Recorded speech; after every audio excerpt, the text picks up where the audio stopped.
You may have a Google map that you want to have different layers to.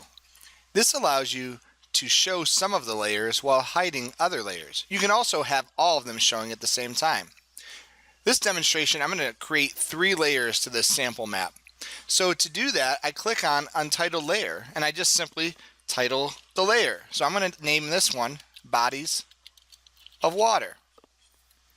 Then I hit Save and notice over here Bodies of Water appears.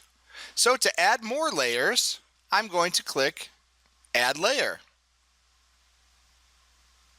So again, I'm going to name this layer something else. So I click on it. I'm going to name this Continents. So now I have my 2 layers. If I want one of these layers not to show up, I click on the box and it won't show up on the map. Now I don't have anything on here, so nothing disappears. But if I did, whatever I had labeled under Bodies of Water would disappear off the map. To reactivate it, I'd simply click on the box again. I'm going to add one last layer for this.